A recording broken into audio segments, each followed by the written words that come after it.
Saludos desde Euronews, hoy jueves 25 de noviembre. Les presentamos las noticias del día y comenzamos con la tragedia migratoria en el Canal de la Mancha, donde al menos 27 migrantes han perdido la vida. 2 fueron rescatados y 4 traficantes han sido detenidos. Londres y París convocan reuniones de urgencia. Nueva oleada de contagios de COVID en Europa. Austria y Eslovaquia aprueban un nuevo confinamiento. Países Bajos impone restricciones e Italia obliga al sector público a vacunarse, mientras Francia acelera la aplicación de la dosis de refuerzo. En España, las primeras nevadas ponen al país en alerta con bajas temperaturas en el centro y norte del país. Se prevé que el tiempo invernal continúe toda la semana. En Suecia dimite la socialdemócrata Magdalena Andersson poco después de ser elegida primera ministra tras la retirada de los verdes de la coalición de gobierno. Ucrania pone en pie la operación Polesia para impedir la entrada de inmigrantes desde Bielorrusia y un preacuerdo que contempla una subida de sueldo del 2% pone fin a 11 días de huelga en el sector del metal en Cádiz, en el sur de España. Seguiremos con la controvertida elección del nuevo presidente de Interpol, el general emiratí Ahmed al-Raisi, criticado por las ONGs, ya que se le acusa de tortura. En el Día Internacional contra la Violencia a las Mujeres vemos una exposición en la Galería de los Uffizi en Florencia con historias que dejan huella para cambiar el futuro. Al final de nuestro informativo recordaremos los 5 años de la muerte de Fidel Castro, con una Cuba en la que persisten las dificultades económicas. Para terminar, con deportes, Nápoles rinde homenaje a Maradona con una escultura que le asemeja a un dios griego. Vamos ya con los titulares. Europa contempla la peor tragedia migratoria en tiempos recientes en suelo comunitario. Casi una treintena de personas fallece en Pas-de-Calais. Confinamiento en Eslovaquia y obligatoriedad de vacunarse a más trabajadores. En Italia, Europa afronta la nueva ola de la pandemia. Socialdemócratas, verdes y liberales logran un acuerdo de coalición para gobernar Alemania con el compromiso de acabar con el carbón en 2030. En el Día Internacional de la Eliminación de la Violencia contra la Mujer, activistas mexicanas reclaman el derecho a la autodefensa y exigen justicia por la detenida Roxana Ruiz. Declarados culpables 3 hombres blancos por el asesinato de Ahmaud Arbery, un afroamericano que fue tiroteado mientras corría por el estado de Georgia. Al menos 27 inmigrantes han muerto este miércoles al naufragar la embarcación en la que intentaban alcanzar Reino Unido desde Francia. Se trata de la peor tragedia reciente en la zona. 4 supuestos traficantes han sido arrestados.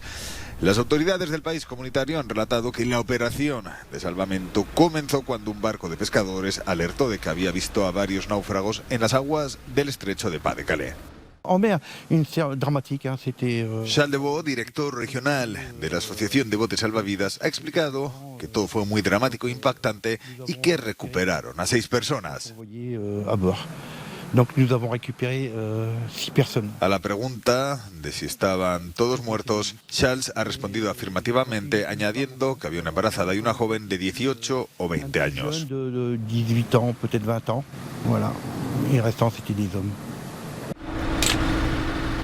En el lugar de la tragedia se congregaron activistas y miembros de ONGs que consideraron que los derechos humanos de las víctimas habían sido pisoteados. Es grave, me da rabia. No es normal que las cosas pasen así y no es normal que a nivel político estemos así hoy. No es normal, me da rabia. Londres ha pedido más control de París, de las embarcaciones que salen de Pas-de-Calais, mientras que el gobierno francés culpa a las islas de tener una legislación laboral que facilita la incorporación al trabajo de las personas en situación irregular. Las medidas más duras contra la pandemia se expanden por Europa. Al igual que en Austria, el gobierno de Eslovaquia ha aprobado un confinamiento de 2 semanas como consecuencia de un aumento récord de los contagios por coronavirus. Será a partir del viernes y afectará tanto a los no vacunados como a los vacunados. Los ciudadanos podrán salir de sus hogares solo por razones específicas como comprar alimentos, ir al trabajo y a las escuelas o vacunarse. Los no vacunados deberán someterse a pruebas para ir a trabajar a menos que se hayan recuperado de la COVID-19. Si este duro cierre no es efectivo, será un fenómeno en todo el mundo. Las medidas de Eslovaquia están en consonancia con las advertencias de la Agencia Sanitaria de la Unión Europea, que pide a los Estados miembros que actúen con urgencia para evitar la presión hospitalaria en diciembre y enero. Asimismo, los Países Bajos anunciarán el viernes nuevas medidas contra la COVID-19. El país acaba de notificar más de 23.700 nuevos casos, la cifra más alta desde el inicio de la pandemia. Con el énfasis puesto en impulsar los programas de vacunación, Italia ha apretado las tuercas a las personas que no están dispuestas a inmunizarse. Está restringiendo el acceso a una serie de servicios y haciendo que las vacunas sean obligatorias para un grupo más amplio de trabajadores del sector público. El primer ministro, Mario Draghi, justificó las acciones de su gobierno.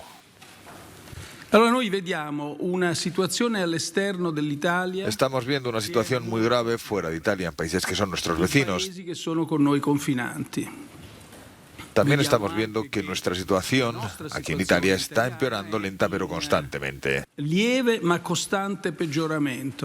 Incluso Portugal, con un 87% de su población con la pauta completa, está impulsando las vacunas de refuerzo para hacer frente a la situación. El miércoles el país tuvo su peor dato de contagios en 4 meses, con más de 3.700 nuevos afectados por la enfermedad. Foto de familia de la nueva mayoría al frente del gobierno de Alemania. Los socialdemócratas, los verdes y los liberales han conseguido llegar a un acuerdo de coalición. Apenas 2 meses después de las elecciones legislativas de septiembre, tomará las riendas del gobierno este grupo inédito encabezado por el líder de los socialistas y futuro canciller Olaf Scholz.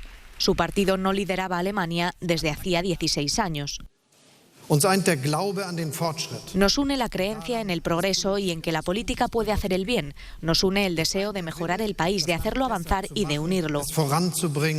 Queremos confiar en los demás cuando se trata de proteger el clima, reestructurar nuestra industria, modernizar el país y reforzar la cohesión social.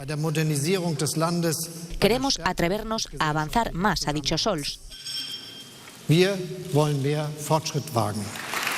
El medio ambiente está en el centro del acuerdo de coalición. El futuro gobierno debía comprometerse a dejar el carbón en 2030, en lugar de 2038. El hecho de que el precio de los certificados de carbono no baje de 60 euros significa que la salida del carbón se adelantará. Y hemos hecho el cálculo y vemos que estamos en la senda de los 1,5 grados de calentamiento con este acuerdo de coalición, explica el líder del Partido Verde. Un acuerdo de coalición que pretende ser muy ecológico, pero también favorable a las empresas, como recuerda su homólogo del Partido Liberal. Nos hemos propuesto lograr esta gran transformación y al mismo tiempo mantener la prosperidad, el empleo y la libertad de la gente. El nuevo gobierno tomará posesión a principios de diciembre, poniendo fin a la era de la CDU de Angela Merkel. Su primer reto será el fuerte resurgimiento de los contagios de COVID-19.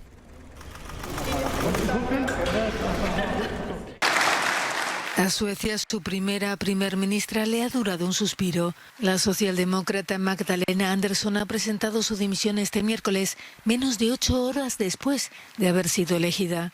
Una medida tomada por la retirada del gobierno de los Verdes. Andersson ha recordado que, según la Constitución, un ejecutivo de coalición debe dimitir si se marcha un partido que lo integre. Los ecologistas han abandonado la coalición por tener que gobernar con los presupuestos de la oposición conservadora, que han recibido más votos, pero han anunciado que seguirán respaldando a Andersson. Es probable, por tanto, que vuelva a ser elegida porque cuenta con los mismos apoyos. Para su nombramiento había conseguido 117 votos a favor y 174 en contra, uno menos que los 175 de la mayoría absoluta del Parlamento, condición para poder ocupar el cargo. El presidente de la Cámara ha anunciado que el jueves se explicará el proceso a seguir tras reunirse con los líderes políticos. Operación especial en Ucrania para evitar que la crisis migratoria de la frontera polaca se repita en su territorio. La operación Polesia del Servicio Guardafronteras, la Guardia Nacional, la Policía y el Ejército pretende impedir la entrada ilegal de inmigrantes desde Bielorrusia. En ese país vecino hay todavía 2.000 migrantes varados en una nave industrial después de semanas acampados tratando de cruzar a Polonia para entrar en la Unión Europea. Ucrania ya patrulla las principales carreteras cercanas a la frontera estatal, establece puestos de control en las autopistas y refuerza los controles en las paradas de autobús y en las estaciones de tren. El gobierno ucraniano destinará unos 7 millones de euros adicionales para reforzar su frontera norte ante el miedo de que el proyecto de desestabilización migratoria lanzado por Minsk, dicen, se extienda a Ucrania o de que Bielorrusia organice un asalto militar. 8.500 efectivos fueron enviados hace 2 semanas a la frontera. Tras un accidente en una mina de carbón de Lizvyashnia, en la región rusa de Kemerovo, en Siberia, 11 personas han muerto y 35 siguen en la mina. Un total de 43 mineros han sido trasladados al hospital, con 4 que están en estado grave. La rama siberiana del Servicio Federal de Supervisión Medioambiental, Tecnológica y Nuclear recibió un informe sobre un incendio y una explosión que se produjeron a una profundidad de 250 metros. El accidente fue causado por el polvo de carbón que se incendió en el conducto de aire, extendiendo el humo por toda la mina. De un total de 287 personas, 115 eran mineros trabajando en el túnel, con 70 que fueron llevados inmediatamente a la superficie, y la evacuación sigue en curso. Según los datos preliminares, varios trabajadores sufrieron intoxicación por humo y aún se está precisando el número de víctimas. Principio de acuerdo en el sector del metal gaditano que podría poner fin a la decena de días que el sector lleva en huelga. El preacuerdo pretende mantener la capacidad adquisitiva de los trabajadores con una subida salarial del 2% anual en lugar del 1,5% que planteaba la patronal. Esta subida era uno de los principales escollos de las negociaciones. El documento tendrá que ser ratificado por las asambleas de trabajadores. Según los sindicatos, el principio de acuerdo también incluye la creación de una comisión de vigilancia del cumplimiento del convenio. Todo parece indicar que desaparecerán las escenas de barricadas que los trabajadores del sector estaban protagonizando en los últimos días.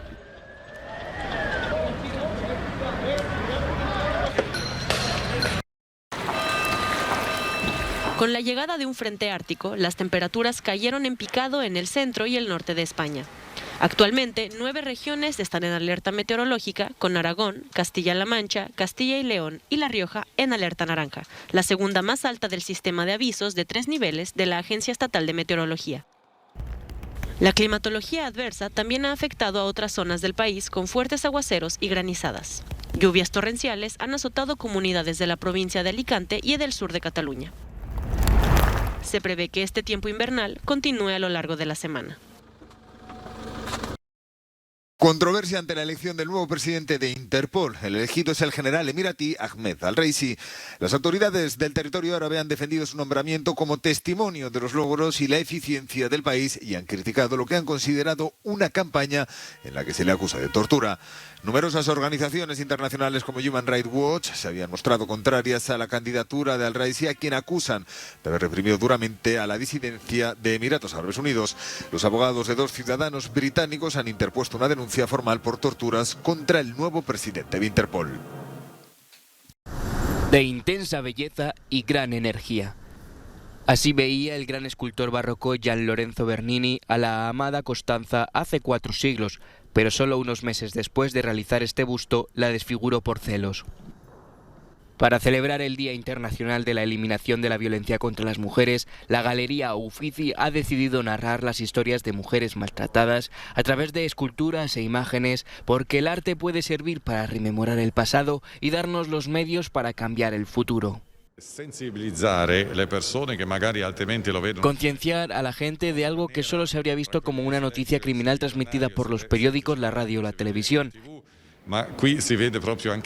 Aquí se puede ver la extrema belleza y energía de las mujeres y también ese ataque a la vida y a la identidad de la mujer. En el siglo XVII era un cuchillo, hoy es el ácido, pero el objetivo sigue siendo el mismo: el rostro, la identidad y la libertad de la mujer. Constanza fue desfigurada por el artista debido a que el amor no era recíproco. Además, encargó a uno de los sirvientes que lo hiciera. Han pasado casi 4 siglos desde entonces y solo han cambiado algunas cosas, pero la esencia sigue siendo la misma. Los hombres consideran a las mujeres y a sus cuerpos de su propiedad.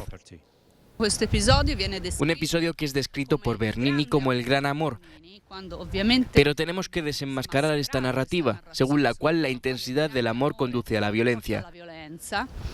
Todavía seguimos así, porque la cultura patriarcal sigue muy arraigada.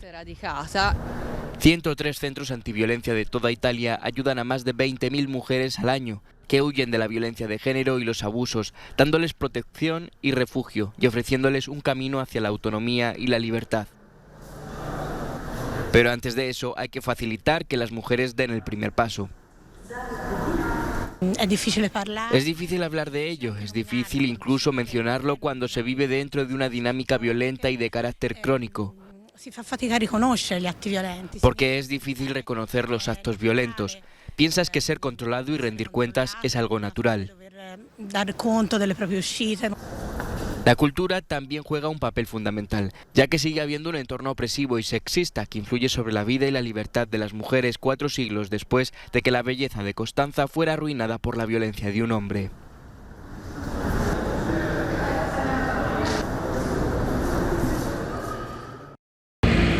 En el Día Internacional de la Eliminación de la Violencia contra la Mujer, activistas mexicanas reclaman su derecho a la autodefensa. Y específicamente por el caso de Roxana Ruiz, quien se encuentra actualmente detenida por matar al hombre que presuntamente la violó y amenazó con asesinarla. En el Estado de México, fuera de la prisión de Nezabordo, donde se encuentra Roxana, un grupo de mujeres exigen justicia por la joven de tan solo 21 años. Yo lo que exijo es libertad para mi hija Roxana, porque ella solamente se defendió de la persona que la había amenazado de que la iba a matar por defenderse. México, país donde se cometen al menos 2 feminicidios al día, es el mismo país en donde una mujer corre el riesgo de terminar tras las rejas por defenderse de una agresión sexual. Por ello, mujeres como Yakiri Rubio trabajan en asociaciones que ayudan a las mujeres, incluso con clases de defensa personal impartidas por un instructor de artes marciales.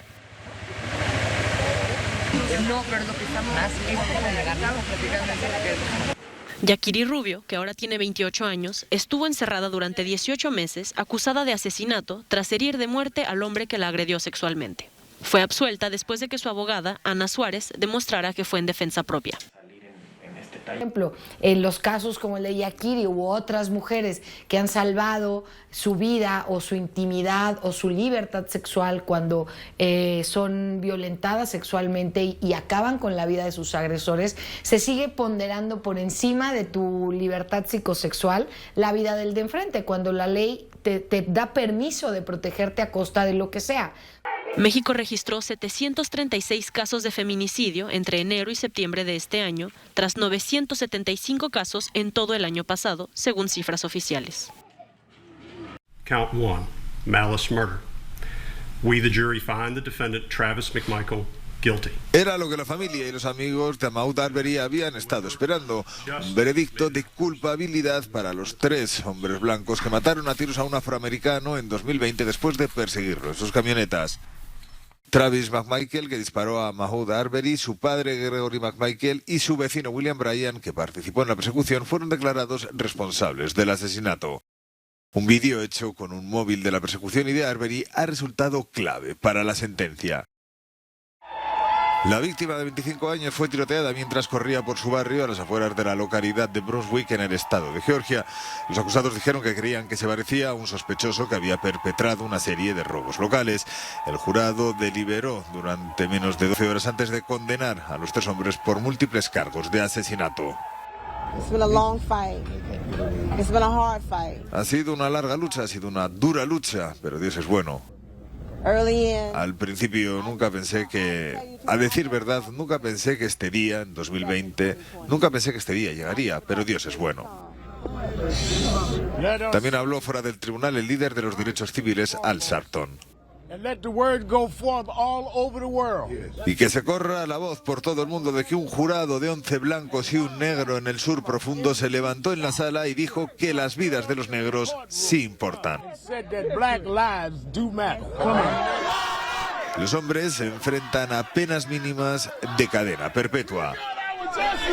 El juez decidirá si es con o sin posibilidad de libertad condicional.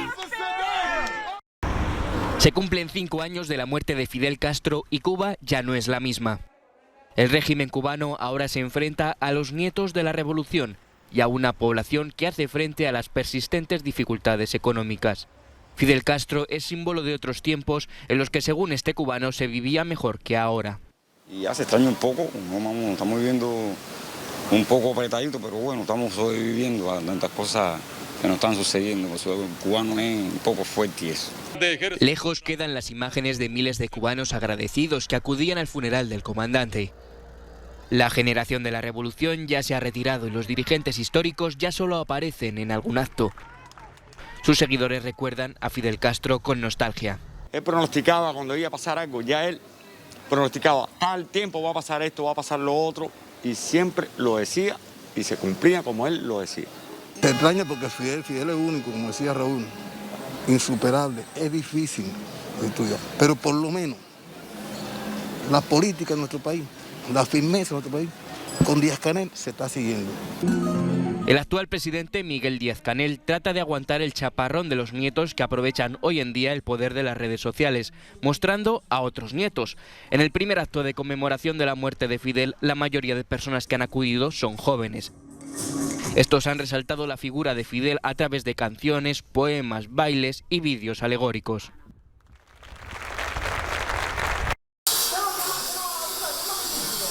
El pibe de oro se convierte en un dios griego de bronce. La ciudad italiana de Nápoles rinde tributo a Diego Armando Maradona un año después. El escultor Domenico Sepe lo hace con esta obra que le ofrece, dice, la eternidad. En ella vemos al astro argentino como campeón del mundo en 1986, pero vistiendo la camiseta napolitana con el emblemático número 10 en la espalda. La escultura será instalada delante del estadio que lleva su nombre este jueves, en el aniversario de su muerte, para celebrar el vínculo eterno entre Nápoles y el más napolitano de los argentinos. La vida de Maradona, que fallecía a los 60 años, estuvo acompañada por la polémica, pero también llena de amor y adoración por parte de sus incondicionales, que siguen considerándolo un santo, un dios. Su recuerdo en Nápoles y en todo el mundo se mantendrá intacto durante generaciones. Ya nos despedimos, les dejamos con nuestro No Comment del día y la conmovedora historia de Mónica, la perrita que volvió a caminar gracias a 4 prótesis de titanio. Muchas gracias por su atención, volvemos mañana con más noticias.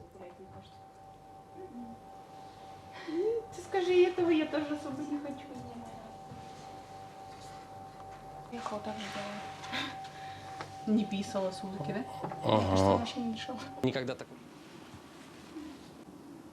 Здесь все, конечно, хорошо. А Моника? Хоп. Да. Нет.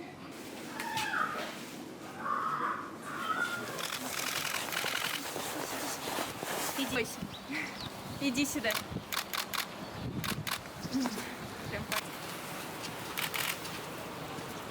Пойдем.